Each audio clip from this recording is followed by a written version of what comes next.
This morning will be big on conversations that matter to people living with disabilities. And just to put some context into the conversation this morning, and before I tell you who we have in studios, how about we take a look at this story? The position of the Minister for Persons with Disabilities has been vacant since Sulaiman Chebakoze Madada was dropped in a cabinet reshuffle in 2016. Today, the leaders for the persons with disabilities petitioned the Prime Minister Dr. Ruakana Rugunda, seeking to fill this position with a minister who is physically disabled. There is no Minister for Disability and Elder Affairs up to now, as you may be aware, Right Honourable Prime Minister. For a long time, people with disability have not been considered in ministerial appointments, and as well as ambassadors, boards and commissions, and even in public service. It's true. I think that we are making a legitimate point. At one stage, we used to have a minister responsible for disabilities. I know that for quite some time we have not had one. So the point is well taken. They are also demanding for a total tax waiver on all motor vehicles used by people with disabilities. The Income Tax Act provides for tax exemption of importation of accessible cars only to persons with physical disability. This benefit does not consider other disability categories, leading to discrimination and exclusion.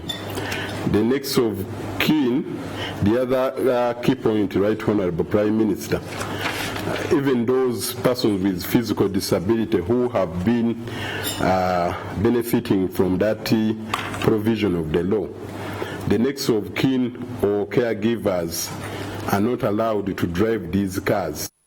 A member of parliament representing persons with disabilities in the central region, Sophia Narule, wants their representatives to be increased to 8.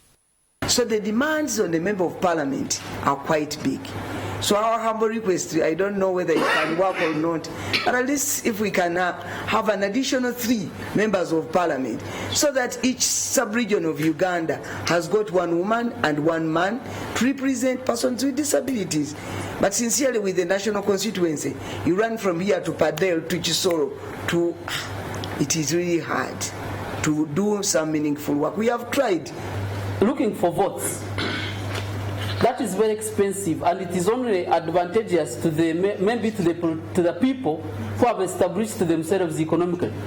If I'm from the Western region, it means that I only have to campaign from the Western region, and it is only delegates from the Western region who have to elect me or have to vote for me. Prime Minister Dr. Ruakana Rugunda has promised to work on their demands. When President Museveni promises you or others or the country will do this, he means business. There may be sometimes delays in implementation. Currently, Uganda has a population of over 2 million people who are physically disabled. Jingo Francis, NTV. Thank you so much, Jingo Francis, for that exclusive report. And so in studios this morning, we're just focusing on that, on the Take Note segment, and we're joined by Mr. Yona Waswa. He is a board member from the National Union of Disabled Persons of Uganda. Thank you so much for making time and welcome to the show. Thank you very much. Thank you. I think we can begin from borrowing into your story. When someone looks at you, I'm sure the viewers are looking at you and wondering, how are you a board member of UDIPU? So just let us in on maybe, areas that you struggle with in terms of, disability, so to speak. Thank you very much. Good morning, viewers. I interestingly can only see 2 meters ahead of me, and I cannot hear unless you speak loud. So I struggle with those dual impairments in my day-to-day life. Were you born like that? No. I progressively I got them. I got blindness after 3 months of my birth, and then I acquired deafness resulting from an accident when I was I think 12 years. Sorry. So when you guys were talking about boda and accidents, I was just out there, but just to tell you that I'm a victim of an accident. A boda accident? No, it was all the right. car. Okay. Yes. All right. Wow. So, you got into an accident, and this is how you ended up with the way you are today. Sure. Representatives in Parliament, when it comes to people like you in society, do you feel that that is what you really need today? Is that what you're missing? Oh, interesting question. I think Parliament, all government institutions, the private sector, they need knowledge about disability. In order for you to include persons with disabilities in all your plans, in your budgets, in your programs, you need knowledge. You need knowledge about my needs. And I want to think that the Parliament is not exceptional. So I think our presence in Parliament is very, very important. Okay. All right. And, you know, I think we can borrow from your story so that the viewers can get to understand how bad this burden is and why you're really pushing for your concerns to be, you know, addressed, so to speak, and for something to change with, you know, even with, you know, provision of services, so to speak, for people living with disabilities. Just borrowing from your story, you got into this situation, unfortunately now you have a dual impairment, lived with it for a very long time to this point in time. How has the experience been for you in terms of going to school? How was it? Does something have to change with regards to that in terms of you accessing the basic services and you know, needs, so to speak, as a human being in this country? Just walk us through that so we can get to understand the challenges that people living with disabilities actually, you know, go through on a day-to-day basis. Oh, thank you. It's a very good question. I think to have to live with a disability in a country like Uganda, you may want to say that it's a curse. One may want to say that, although it's not true. First of all, there's a problem with early interventions. Some disability is correctable, but our society has less mechanisms of identifying disability at an early age and manage it. Now, once you mismanage disability at an early age, then the alternative is very costly. Correct. In terms of health, because as you grow, it escalates. In terms of education, now you need specialized education. But even when you, in the event that you are unable to get adequate health and you are unable to get adequate education, then you will not be absorbed in meaningful employment. And what does that bring? You are unable to provide, first of all, for yourself as an individual, but also for those who depend on you. Correct. So it is a hierarchy. It's a chronological problem that if you do not address disability at an early age, first of all, then the cost to the government is quite high, actually higher to manage now an adult disabled person. Right. That is one. But also the other way is that in order to have these interventions, there must be a good, a conducive political and legal framework, and that then is accompanied by legislations. Correct. But also programming and budgeting. So it's a whole.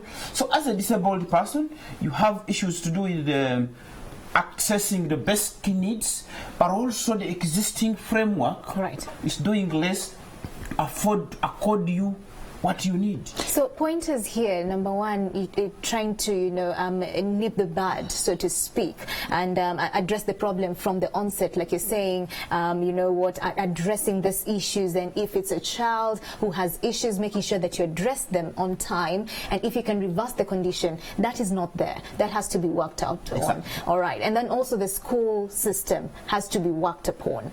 Like you're saying, it's not so accommodative, and the quality also is wanting. And also the job market as well. Especially the special needs teachers in those schools. And right now we are moving towards inclusive education. That's the debate. And the government is moving towards that. But the inclusive education policy has been in the ministry up to now. It's not yet out. And yet the government is going inclusive. The delays again. There is a delay. So if there is a delay, then it means that learners with needs will continue not to get adequate education. But what we have, generally, we have got fewer experts in terms of education who can support the education of children with disabilities. Okay. The people with disabilities, you have been represented before, and now for the past few years you haven't had any representative. What has been the difference?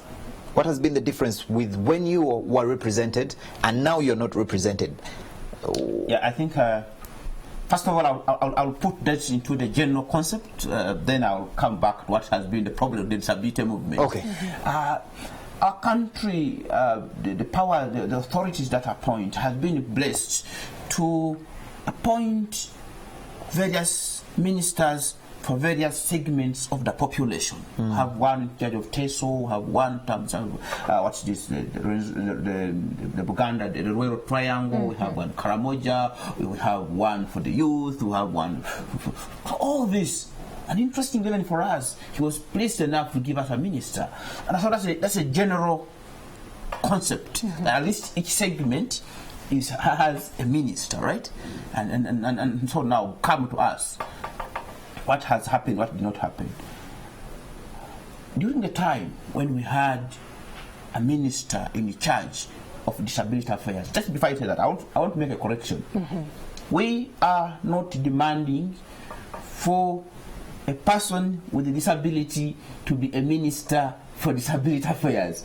What we are demanding is a minister for disability affairs. Okay. And it's only when we have this that our views, our concerns, our issues can be ably deliberated in cabinet. Correct. Yes.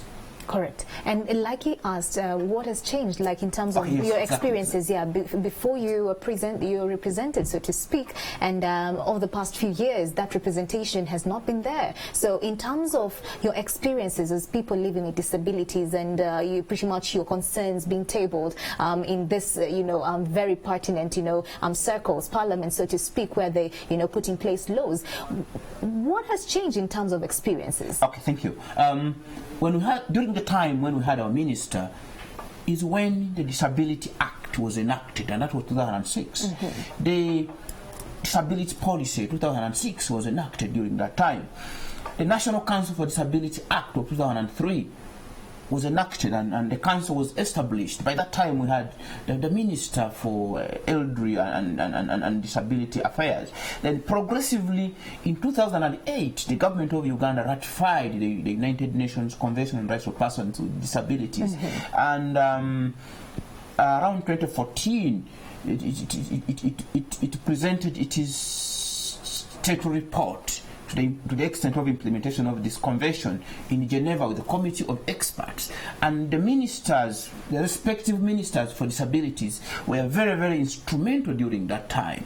So the point I'm making is, the dilemma that we are in now is that probably our issues are not properly being addressed at cabinet level. Right. And probably that is why maybe we are not getting things that otherwise we would get them. Yes. Well, this is a very, very interesting conversation. Every single time you talk to people with disabilities, you find out that the things that we don't ordinarily worry about, things that affect you on an everyday basis. But do you think that this representation in Parliament is going to sort the problems that you have? Because there's one thing being represented, and then there's another thing having your the issues that are bothering you being sorted out. Yeah, exactly. But each and everything begins at planning level. It begins at legislation level. Right. So it's only when the issues are legislated upon. The Parliament, for example, is charged with passing budgets. So if we don't have people who are going to analyze this budget and they say, okay, now this has come, but nothing is representing is allocated to persons with disabilities. I will give, for example, all government ministries, agents and departments are by law required to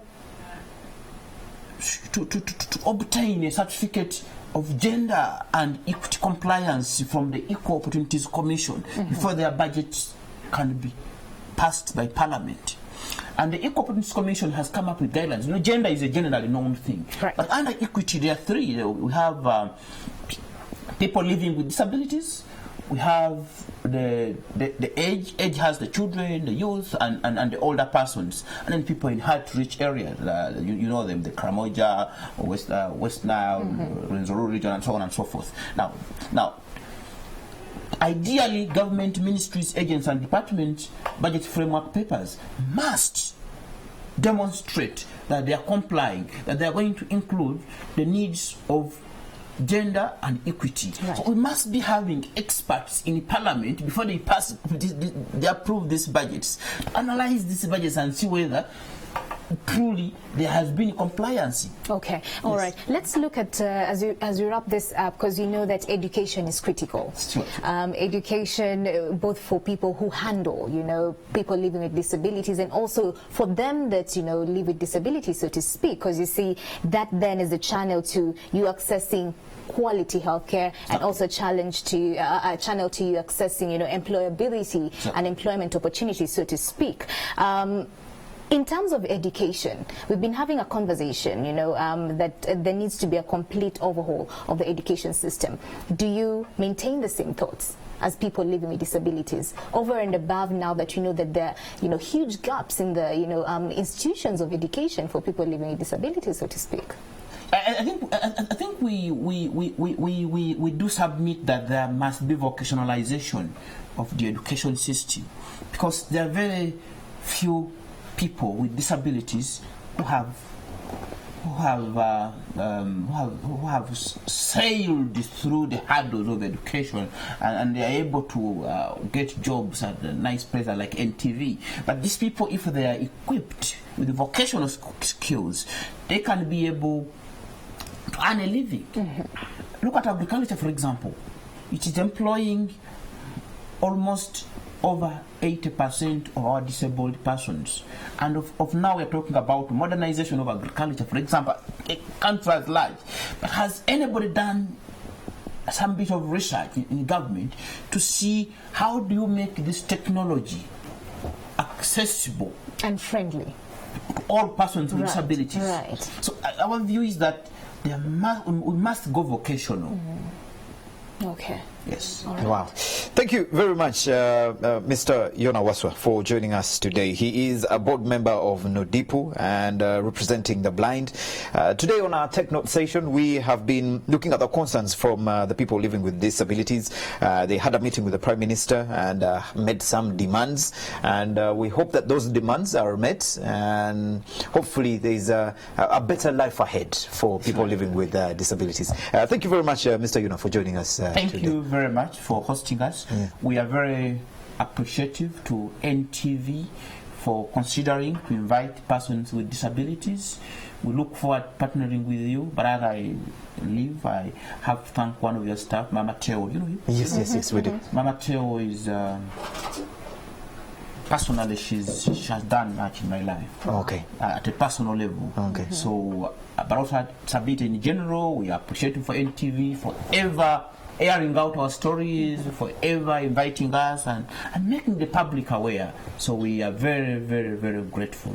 And we will continue to do that. Thank you. Thank you very much. Thank you very much for joining us for our Tech Note session, and hopefully we have covered as much as we could. And if you have any additions that you want to make to this conversation, you can do that. The hashtag is Morning at NTV. A little bit later on, we'll be able to share some of that feedback. Morning at NTV continues right after this.